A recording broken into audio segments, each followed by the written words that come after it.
I'm going to do a little video and showcase some of the landscaping that we have at our house and just kind of point out some of the plants to you, because these are probably some of our most popular plants that we've decided to use here intentionally so that people could see what they look like. Over here we have some perennial geraniums. This is an actual geranium, although it doesn't look like a geranium what you might think, but these spread a good bit, spread a couple feet, and they have these really beautiful flowers, and they've been blooming since spring. So this is something that I really recommend in a lot of landscapes because I love the long bloom time. So I know a lot of people pull towards the creeping phlox, but I love these because they bloom for a really long time. Then we have a couple bird's nest spruces here. These are really great to put on an angle or on a hillside because they fit nicely on the hill without it being kind of awkward. Sometimes when you have a straight up and down plant on a hill, it looks a little bit awkward. These are great for a hillside, and they won't get a whole lot bigger than that what they are there. Then we have a couple miniature arborvitas. Those are going to grow up and hide the air conditioner, which the builders put in the wrong place.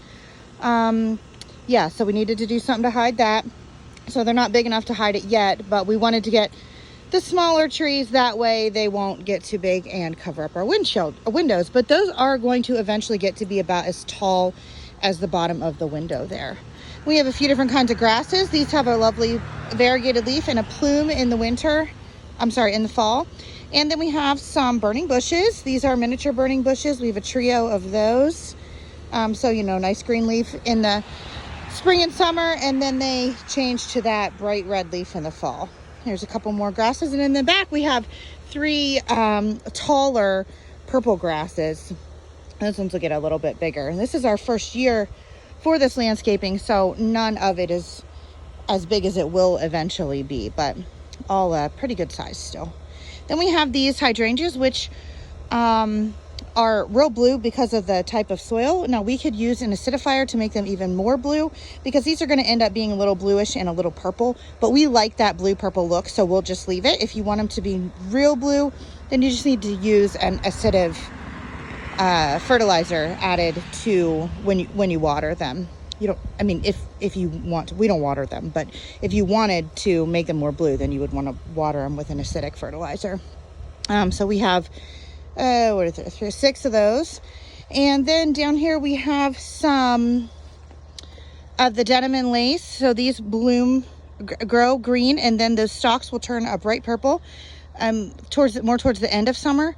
And they'll spread a little bit wider, and they'll get a little bit taller. And then we have these coral bells in this bright red, which I love, that'll get again a little wider and a little taller. These are again just the first year for those, so they're not nearly as big as they will be. And then over here in the front we have spilled wine weigela. This is a smaller plant that we planted. We were trying to get rid of some of these small ones because most people want the little bit larger ones, so they aren't nearly as impressive as they will be, but they're really going to almost fill in this whole front area, and they have a really beautiful bright red bloom in the spring. Behind that we have a row of golden mops, and then behind that strong boxes. These are like a boxwood alternative that doesn't get the boxwood blight like boxwoods are prone to. So it's a more disease hardy evergreen. Strong boxes and gem boxes, this is really what we're recommending. And then those tall things over there are sky boxes, which we're currently out of. We'll work on getting some more of those that kind of frame the window. Our baskets are bubblegum petunias and Goldilocks. We also have ferns, and in our planters we have Angelonia, the purple supertunias, and green sweet potato vine. And under on either side of the door there we have ferns on a stand, and then some double impatiens underneath that like the shade, so they do real well under there because they like the shade. In our baskets, those baskets are 16 inches, and they're weekender pots, so they don't need to be watered. We only water them maybe once a week. Now these baskets themselves are very expensive, something like $70 a basket empty. $75, I think we paid. So it's quite an investment, but worth it to not have to water them that often. We got them for our mothers for Mother's Day, and it's really great for my mom at the lake because she's, not there all the time. But if you have any questions about any of the stuff I talked about today, let me know.